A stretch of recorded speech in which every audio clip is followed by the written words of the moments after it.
আজকে বাসাতে অনেক খাওয়া দাওয়ার আয়োজন চলছে, বাট তার মধ্যেই হঠাৎ করে উঠে গেল অনেক ঝড়। তাহলে কেমনটা লাগে বলেন তো? তো হ্যালো এভরিওয়ান, আসসালামু আলাইকুম। কেমন আছেন সবাই? আশা করছি ভালো আছেন। তো আমার যদি ভিডিওটা আপনাদের ভালো লাগে তাহলে অবশ্যই লাইক দিয়ে ভিডিওটি দেখবেন এবং অবশ্যই কমেন্টস করবেন। আর আপনি যদি আমার চ্যানেলে নতুন হয়ে থাকেন তাহলে অবশ্যই সাবস্ক্রাইব করবেন আর পাশে থাকা বেল আইকনটিতে ক্লিক করে রাখবেন যেন আমি যে কোনো ভিডিও ছাড়লে নোটিফিকেশন চলে যায়। তো আজকে আব্বু বাজারে গেছে, আমরা দুই বোন যেহেতু এসেছি সেহেতু আব্বু চাচ্ছিল যে আজকে অনেক বড়সড় একটা আয়োজন করবে। প্রতিবারই বাবার বাসায় আসলে এই আয়োজনটা করা হয়। তো আমরা সবাই সব কিছু গুছিয়ে নিচ্ছিলাম, যেমন রসুন পেঁয়াজ এগুলো কেটে নেব, তাই আম্মু সব কিছু বের করে দিচ্ছিল। তার ভিতরেই হঠাৎ মেঘ, এমন মেঘ আর এমন ঝড় তৈরি হয়েছে যে মানে পরিবেশটা ভালো লাগছিল আবার টেনশনে লাগছিল যে এই ঝড়ের ভিতরে কিভাবে রান্না বান্না করা হবে। তো ঝড়টা দেখতে খুব ভালো লাগছে, তাই আমি আর মেহেদি অনেক আনন্দ করছিলাম। মেহেদি বলতে সে আমার বড় বোনের ছেলে, আমার ভাগিনা হয়। আমাদের বাড়ির সামনে খুব খোলা একদম পরিবেশ, একদম বড় একটা মাঠ রয়েছে, এখানে ধান করা হয়। আর একটা পুকুর রয়েছে, পুকুরের চারপাশে আম গাছ রয়েছে। আর এই আম গাছটা দেখছেন, এটা হলো 12 মাসি আম গাছ, এটাতে মাত্র আমের মুকুল এসেছে। আর এটা হলো ন্যাংরার আম। এই আমগুলো খেতে অনেক টেস্টি এবং অনেক মজা। আমার ভাগিনা এই আমগুলো ধরে মানে অনেক মজা পাচ্ছিল। ছোট মানুষ তো খুবই মজা পাচ্ছিল, আমারও ভালো লাগছিল, আমারও যে খারাপ লাগছিল তা না। আর এই যে এই পাশে দেখছেন এইটা হলো লিচুর গাছ, আমার চাচু লাগিয়েছে। আর ওই যে দেখছেন ওইটা হলো আমাদের বাড়ি, আমাদের বাড়ির চারপাশে বাঁশঝাড় এবং অনেকগুলো গাছ রয়েছে। আর এই ইউক্যালিপটাস গাছ দেখেছেন অনেক লম্বা। তো যাই হোক, আমিও দেখছিলাম, আমিও এনজয় করছিলাম। আসলে গ্রামে থাকার আনন্দই আলাদা। আর গ্রামে যদি এরকম মেঘলা আকাশ হয় আর একটু ঝড় ওঠে, একটু বাতাস ওঠে গরমের দিনে, তাহলে হৃদয়টা তো জুড়িয়েই যায়।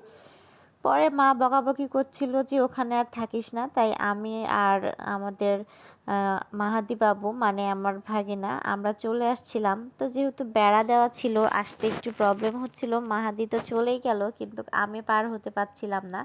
আর বাড়ির বাহিরে আব্বু, আমার আপু, আমার ভাবি সবাই মিলে আনন্দ করছিল আজমাইন বাবুকে নিয়ে। তো এই পাশে এটা দেখেন, এই গাছটা কি আপনারা জানেন কিনা জানি না, এটা আমাদের এলাকাতে বলা হয় কুচকুড়ি। এটা আমরা ছোটবেলায় অনেক খেলেছি, মালা বানিয়ে খেলেছি, ব্রেসলেট বানিয়ে খেলেছি। এখান থেকেও মাঠের ভিউটা দেখতে খুবই সুন্দর লাগছিল। তো উঠানে আমার ভাতিজাও গামছা ছড়িয়ে অনেক মজা করছিল। এক কথায় আসলে ঝড় আসলে বড়দের যেমন ভালো লাগে, সবচেয়ে বেশি ভালো লাগে ছোটদের। আমিও ছোটবেলায় ঝড় আসলে অনেক মজা করেছি, আসলে ওদের দেখে আমার ছোটবেলার কথা মনে পড়ে যাচ্ছে। আজমাইন বাবুকে নিচে নামানো হয়নি, ওকে একদম বারান্দাতেই রাখা হয়েছে, কারণ ঝড়টা কিন্তু অনেক জোরেই ছিল আর অনেক ধুলো উঠছিল। এই ধুলোতে ওর চোখের প্রবলেম হতে পারে, কেননা আজমাইনের এমনিতেই একটু চোখের প্রবলেম। তো সাইব গামছা নিয়ে খেলাধুলা করছিল। সাইব বলতে আমার ভাতিজা, এটা আমার ভাইয়ের ছেলে, সে গামছার পতাকা বানিয়ে উড়াচ্ছিল।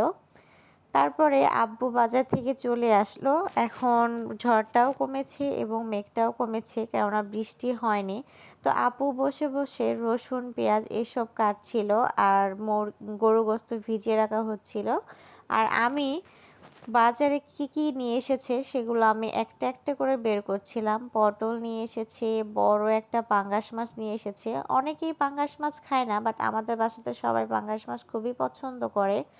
আর চিড়া কুটে নিয়ে এসেছে, বাড়ি থেকে ধান ভিজিয়ে নিয়ে গিয়েছিল। আর এই যে দেখছেন এটা হলো ব্রয়লার মুরগি, ব্রয়লার মুরগিও রান্না করা হবে, কেননা মাংস একটা রান্না করলে হয় না, কেউ গরু গোশত পছন্দ করে, কেউ আবার মুরগির গোশত পছন্দ করে। আপু গোশতগুলো সব ধুয়ে নিল। আর এই পাশে দেখছেন, এই পাশে আমার চাচাতো বোন হাতে মেহেদি দিচ্ছে। ও অনেক সুন্দর করে মেহেদি দিয়ে দিতে পারে, ও নিজেও দিতে পারে, ও প্রায় প্রতিদিনই মেহেদি দেয়।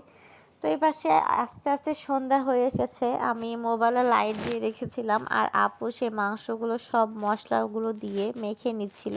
আমাদের বাসায় গরু গোশত রান্না করলে এভাবে মাখিয়ে চড়িয়ে দিয়ে অল্প করে পানি দিয়ে ভালো করে কষিয়ে নিয়ে রান্না করে। জানি না আপনারা কিভাবে রান্না করেন। তো মাংসটা বসিয়ে দিল, আম্মু পিঠা করার জন্য রেডি। আর এই পাশে আপু বসে বসে মুরগি কাটছে আর আমি বসে বসে ভিডিও করছি। আমি মুরগি কাটতে পারি না, এক কথায় সংসারের কাজ আমি পারি টুকটাক, একদম যে পারি না তা না, বাট আমার একটু ধৈর্য কম। আমার ভালো লাগে না এসব কাজ করতে। আমার ভালো লাগে ঝটপট কাটাকুটি করে নিয়ে গ্যাসে রান্না করে ফেলবো। আমার গ্রামের চুলায় মানে রান্না করতে খুবই একটা মানে আনইজি লাগে, অভ্যাস নেই তো একটু কষ্টও হয়ে যায়। তো আপু খুব সুন্দর করে পিস পিস করে মুরগির মাংসগুলো কেটে নিচ্ছিল। আর এই পাশে আম্মু এই পিঠাটা বানাচ্ছিল। এই পিঠা আমাদের বাসাতে হবেই আমরা যখন আসি। আর এই পিঠাটা আমার আব্বু অনেক পছন্দ করে। তো পরে অনেকগুলো এই পিঠা বানালো এবং ভাবছিল যে একটু চিতই পিঠা বানাবে। তো এইদিকে আম্মুর গরু গোশত রান্না করা প্রায় শেষ। গরু গোশতটা খুব সুন্দর একটা সেন্ট বের হয়েছে। আমার তো ইচ্ছে হচ্ছিল রান্নাঘরেই বসে খাই। আমাদের অবশ্য ভাই বোন সবারই এটা অভ্যাস, যখন আম্মু রান্না করে পিঠা বলেন বা মাংস বলেন তখন আমরা রান্নাঘরেই বসে খাওয়া শুরু করে দিই। তো এই পাশে আমার ভাবি চিতই পিঠা বানানো শুরু করে দিয়েছে, কেননা সাতখোলা পিঠা আমার অতটা পছন্দ লাগে না।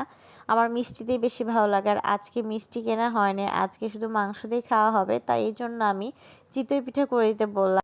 তো সব রান্না বান্না কমপ্লিট। আজকের ভিডিও এই পর্যন্তই। সবাই ভালো থাকবেন এবং সুস্থ থাকবেন, আর অবশ্যই লাইক কমেন্টস করতে ভুলবেন না।